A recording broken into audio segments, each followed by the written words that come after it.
beaming around the planet and across the galaxy. This is the Darren Sanders Show! Something very special this episode where we're going international, and by internationals, well, we're not going international, we're getting the internationals in because they just happen to be in town. Fellow comedian Lou Johnson is just, well, you've got a sort of day off, I guess, from the ships. Off. This is good. Yeah, this is good. You know, I like the cities. Yeah, well, most of the comic guests now, we talk about the cruise ship thing, and you're down here working on a ship. How do you find the difference in audiences down here, I guess, to the States? The references. Yeah. I need to go in and try to find all the references, but I'm too lazy. Yeah. So I just drop all the references and try to make everything a little more universal to everybody. Generic. Except for the more edgier stuff. I figure that's universal. Yeah. Yeah. You know, religion, politics, sex, that's all going to be universal. But, you know, as far as knowing certain neighborhoods and what store is the cheapest or the more expensive, most comics just go in and go, what's the equivalent of Walmart, or what's the equivalent of Kmart? Or, but then that's the thing. Yeah. Most comics do that. Yeah. So why not just drop that all together and just do stuff that's going to be right there in front of people that they can get to right away, and you don't have to change.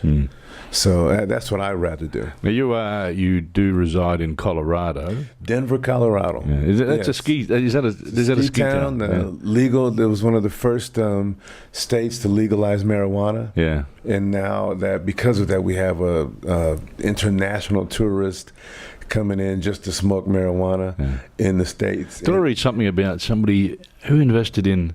There might have been some NBA players invested in pizza places here. Yeah, well, I tried. Is that what happened? Yeah, I used to have a whole joke about how I invested heavily in the hotel vending machines. Yeah. And now, you know, I'm breaking even. So my money's working for me while I'm sleeping. Yeah. But the whole legal marijuana thing in the States is crazy now. Do you ski? No, I don't understand getting on 2 sticks and going down a mountain at 80 miles an hour. Me either. With the possibility of running into shit. So, although people do ask me about it, and I go, you know, the other thing that keeps me from skiing is the opening to this TV show in the States called Wide World of Sports. Oh, yeah. Where the guy falls down the hill for like 30 days. Yeah, we had that here too, the highlights. The highlights were always the guy rolling down the hill on the skis, and the other guy who was running, and then he jumped straight into that pommel horse thing. You know? That one. I used to use that one for a pre-show video. Did you? Yeah. But that other one, 25 years, brother, they've been showing that. Yeah. That means nobody else has messed up that bad. Well, I think they have. They just haven't recorded it. Well, it's been very bad. The other one was always the divers. The divers would jump off the top and hit their head, you know, on the way down. I think that's the reason why. Or the belly flops, Speaking of that, the divers jumping off of cliffs, I think that's one of the reasons why people come to see us do our clean shows on the cruise ship, because they're waiting for you to mess up. Yeah. It's like them, ooh, we hit the rocks. Yeah, they do talk about that, don't they? They sort of go, it sounds like you're struggling with these PG shows, but I think it's a bit of an illusion thing that we make out we do, and we know it's all there. Yeah, you're a pro, man. You don't worry about it. But the passengers think, oh, is he? Yeah. Your first, can you remember your first gig? Oh, yeah. I remember the first time I actually saw stand-up. I was working for McDonald's and Taco Bell. And I was just out of high school. We had Taco Bell here for a little while. But it didn't last. It's an okay place, but you know, if you last second, you know, you got like $2, you can buy 50 items. Yeah. But I was working there, and I was that kind of guy who, when you would come to the to order something, if you're a good-looking woman, I was that guy. Hey, can I get your order and your phone number? And they go, please, just get my tacos and just shut up and just keep. But I got fired one night, but I didn't know I had gotten fired because I was being that guy, with the collar up and the paper hat to the side, and thought I was cool. I was like, I was 18, and they had an assistant manager, and he was working at night, and he said, look, I don't need you here for the rest of the night. Just go home. I'm like, really? I can go? He goes, yeah, I don't even want to deal with you, so go home. And so I left, came back the next day, found that I was fired. But that Did night, you just work for free just to? well, what happened was that night. What happened was I walked from Taco Bell to downtown Denver, and I walked into a comedy club called the Comedy Works, and there was nobody at the door at the time, so I just walked in, sat down, ordered a beer, and there was a guy on stage, and he's in front of a small audience, and he's doing really bad. Yeah. And at one point, he just puts his shirt over his head and starts beating "My Country 'Tis of Thee" out on his stomach. Yeah. And I'm looking at him and going, well, I don't want to do that, but I want to try this stand-up. It's already been done. Yeah. Yeah, I don't want to steal his best bit, which probably was his best bit. Yeah. My country, 'tis of thee. Come on, folks, join in. Man, the liberty. But, yeah, so I went back the next day, and I met a guy named Vince Curran who just returned to stand-up comedy, and Vince has been around for a while. Talked to Vince. He put me on stage a week later. Yeah. I went home for a week, and I wrote what I thought was going to be funny stuff. Yeah. Came back and only did half of it when I got on stage. Yeah. And I don't know if you had this happen when you first started, but I was cursed when I first started because my first few sets were really good. Oh, yeah, yeah. And so it wasn't like I bombed and went, I don't never want to do this again. Yeah. I lucked out. My first set was like it was great set. I had a great time. Yeah. And the guy who How long do you get for your first set over there? Is it 5 minutes or? Well, it used to be 5 minutes. Yeah. This is the argument myself and the guy who's the talent coordinator at the club now. Right. This is our argument all the time. I think it should be 5 minutes. It should always be 5 minutes. I don't care if you're shit. Yeah. It should be 5 minutes. But what they do now is you do 2 minutes, then they move you up to... Two's hard. That's like, even if you're starting, two's hard. Because I think you need that time to settle in. Back then too, I think 5 minutes was always like a TV spot. So you would try and get 5 minutes of material. But I just like 5 minutes. Yeah. If that's your first time on stage, 5 minutes. But he's like, do you want to sit through 5 minutes of crap? I'm like, yeah. Some rooms don't allow all acts to work in them, as in, not the venue's not allowing the acts, but are not set up for those sort of acts, because there are different types of acts. And I've said this with music. Even though you could have a music venue, right? You might have a jazz one, a blues one, a rock one, a classical venue, and you're not going to put the classical in one of the other rooms. So I think comics, some are suited to certain rooms and others aren't. You know, you might get a younger sort of pub crowd where an older established comic, won't do as well because they're all younger and, have got this new group of comics coming through, that sort of thing. And then because comedy takes a step, and it depends on the audience, where the location of the club is. Every few years, comedy takes a different step. Yeah. It takes a step forward, or wherever you want. If you want to forward, up, down, or whatever, it changes just a slight step. And some guys, as a comic, you do that too. As a comic, you change to then go. Some guys don't. Oh yeah. As in your age group might go up, but then the audience you appeal to. You're going to appeal to is a bit an older crowd anyway, or a different crowd, or if that's like what happened with Carlin. Yeah, he was working for one set when he should have been working for the other set. Yeah. He's like, these people are all in their 40s and 50s, but I need to be over here with these people in their 20s and 30s. Yeah, when he first switched up. Yeah. I study the guys. I study the pros. When you are a comedian, and a lot of people always ask you, who's your favourite comedian? And I tell them, and I go, you know what? It's not actually that. It's you hear routines, and you just think, man, that's a good bit. Yeah, that's a good bit. So I always tell people that, look, you know what? Don't tell me who you think your favorite, who the most favorite comedian in your life is. Don't tell me who you think is the funniest person in the world. Let's just talk about politics, religion, and sex, the easy stuff. Yeah. Because if we start talking about who's the best comic, it's going to be a disagreement for us all the time. Well, it's very subjective, isn't it? And then that's the thing with comedy. It is. a comedy movie comes out, some people will go, "That's not a comedy movie," that wasn't funny. Yeah. But if a Western comes out, you can't deny it. You go, "Yeah, that was a Western comedy." I'm not so sure. Yeah, if it's a comedy Western. Yeah. That'll really mess up your subjective. Yeah, they'll be like, "No, that was just a Western." Yeah, that was a serious Western. Because that was how I advanced in the business was via a comedy contest. Yeah. There was a thing in the States that Showtime Movie Channel had done called the Funniest Person in America contest. Okay. Yeah. And the 3 people that won it were myself, an actor named Phil Nee, and Ellen DeGeneres. All right. Yeah. Which is really cool. Yeah. I always think because me and Ellen we both love women. Yeah. Right? So it's always a good thing. But those were the 3, and I got in via a contest. I don't like contests. Yeah. But they went through, picked. What year was that then? What year would that be? Man, that was like over 20-something years ago. Yeah. Yeah, over 20 years ago. I do like the fact that I've been able to go just about anywhere I wanted to in this career. Yeah. I've been doing shows for the troops since 1995, and all over the place, all over the world for that. Yeah. And that's like the best. Yeah. I've never done one. Back here, they were sending a few comics over a few years ago to Afghanistan. Mm-hmm. And I know other areas of the world were getting paid more than the comics were here, and I was thinking, man, I don't know if I could risk it for that money. Maybe tempt me with a bit more. They never take you into the real hot spots. Yeah. But you go, and they're the best audiences ever. You can't do a clean show for the troops because they'll fire a warning shot over your head. Yeah. But we didn't come out for that. Tell some dick jokes. but it's like.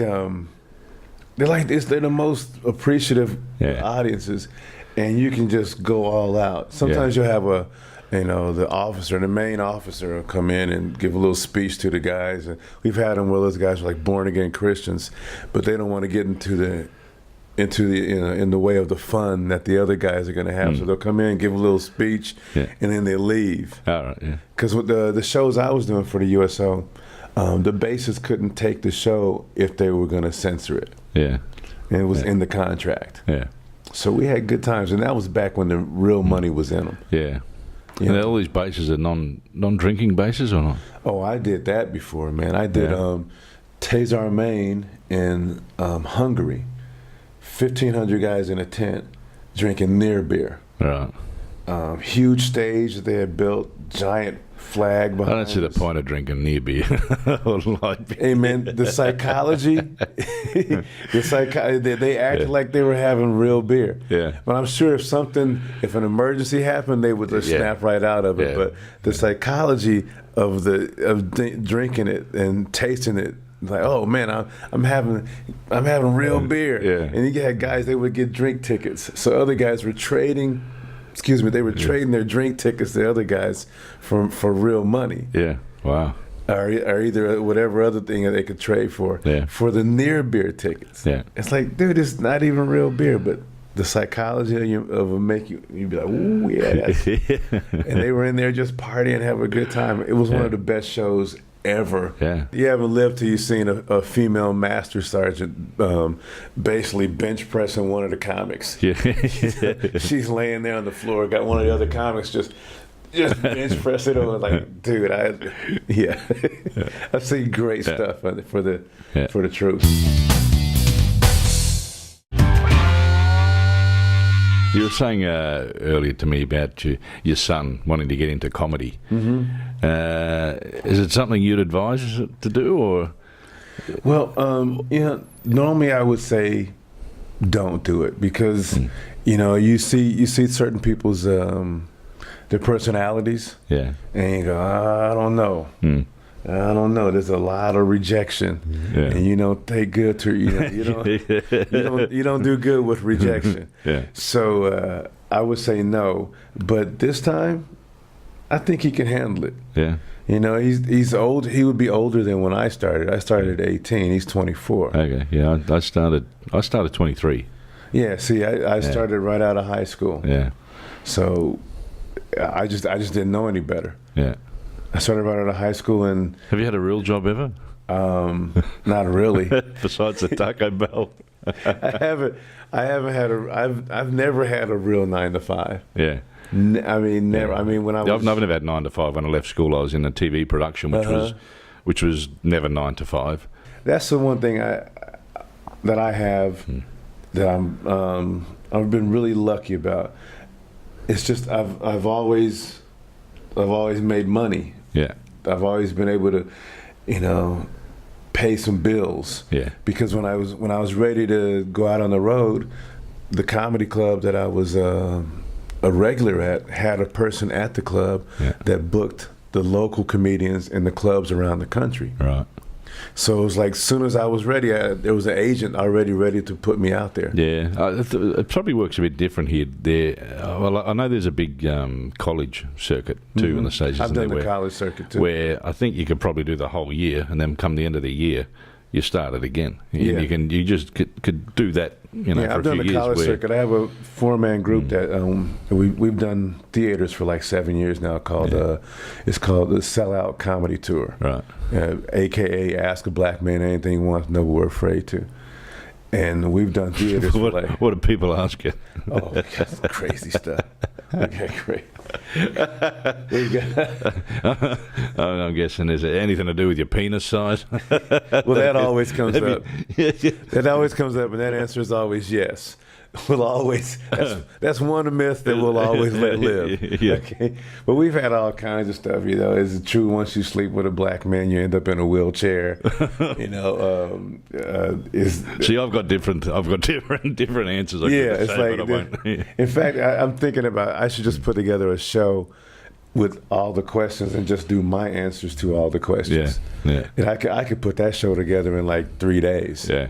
Because our show basically consisted of the 4 of us on stage at the beginning, and then each guy does 15 minutes, and then we close with the question and answer stuff. Yeah. And we found that we got better questions once we tried not to use it as a means to get email addresses and have people sign up on an email list. Yeah. So we just figured, okay, let's just make it an anonymous question. Yeah. And that's when we started getting the crazy stuff. If you were to start again, your career again, would you?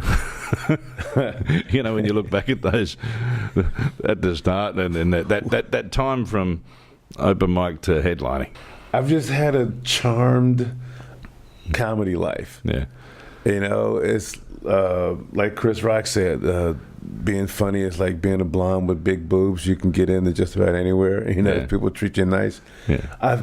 I've literally had a charmed comedy life where things have either I've worked towards something and it's happened, or stuff has fallen into my lap, and I was like, oh, cool, take advantage of this. Because I've never been afraid of hard work, never been afraid of putting in the work to make something happen, or if something just taking advantage. Yeah. So, I would do it again. Yeah. I would change one thing. I would force myself to write more. And I would have. Do you find though you've written different amounts at various stages? Like I found early on, you write a lot more, and there's a lot more hit and miss, and you're doing that. But as you get older, whether the writing becomes easier and you know what's going to work, that's the other thing. And you do sometimes look back at old notes and you go, oh, hang on, I didn't do that. I haven't done that for 10 years. And then all of a sudden some jokes you won't be able to tell until 10 years later. And then you find there's a way to actually tell it, which is a lot better than what you did when you wrote it. So maybe the comic's mind comes in and makes it a bit easier as you get older to be able to write those jokes. Yeah, I think now you know how to make it funny. You know how to make that work. And I think you had said it earlier. It was you find something that you like and make it funny. You don't look for something that you think the audience thinks is funny. Yeah, you find what you like and make that funny to the audience. Yeah. So I found that I'm not a person to sit down and write jokes. Like I can't get out that and do that. I find that's what I need to do. Yeah, but I find if something comes to you, which now. What I've said is, when you have a comic's ear, you hear something you do, then all of a sudden you just write that down. but I can't physically sit there and go, right, I'm gonna make something funny today and read the paper and do it that way. It just becomes too. No, that's what It doesn't come off the cuff and natural. That's what I have to force myself to do, man. Is to try to write something every day, and that I would have changed when I was younger, is just to get into more of a habit of writing, because I do the same thing you do. Where, you're listening, you see something, and I try to get out and be part of the world. Yeah. Whereas a lot of comics would withdraw, and you won't see them at all during the day. Nah. Well, see, I know Billy Connolly's one that when he goes to a new city, a town, he'll walk around the town. Yeah. Then you start seeing things that people that have lived there for 20 years haven't seen. And you see something, get on stage, point it out, and they just go, of course. And that's why doing street photography has really, really helped. Yeah, it gets me out there more. But I still need to push myself to write every day. So okay, well, let's talk about the photography then. You do, because you go to so many places, and and that's the thing there with technology. You can take these photos, look instantly. You're not sending them off to the get developed, and you can you can get some great images. Yeah, and you've got them up on an Instagram account, do you? I put them up on Instagram. Yeah, okay. Yeah, I put all my street stuff on Instagram. It's a little bit. It's a mix of everything. Yeah, but I just I want to develop that eye more. Yeah, because to me that's another form of writing too. Is just going out, and if you just be part of the world, then you come up with so much more stuff. But I still want to force myself. I need to force myself to write more. Yeah, to go out and experience things and different things, like and that's the beauty of when you get to travel. You get to do that. Yeah, and then see different things, do different things. And the stuff you're talking about is that's the evergreen. They call it evergreen. That's always going to last. This is a life experience that everybody relates to. It's evergreen. But I like the topical stuff too, because that's a different muscle that you work. Yeah. So your Facebook page, people can get you on your Facebook page too? Yeah, Lewis Johnson Comedy. Yeah. All right, sweet as. I'm going to give you all that stuff. Yeah. It'll be all right here on the bottom of the screen, ladies and gentlemen.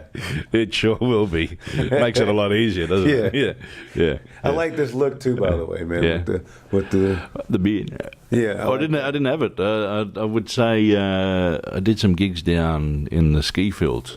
And you get lazy because it's the ski fields, and no, I like that one. I like that one. But now I've just being on that ship with you for the last week. It's just very hard to shave with you don't have all your all the comforts of home that you can easily do. Like I said, it's Clooney without the clone. Yeah, right. Thanks. You just need. Yeah, I might keep it for a while. Oh man, keep it, man. I like it. It works. Thanks. And a beaver's ass. Do you say that as a sign? Yeah. I'll take it. You're in panda both of us and go, really? And a beaver's ass. Have you seen how small a beaver's ass is? Yeah. It's pretty tiny. Wow.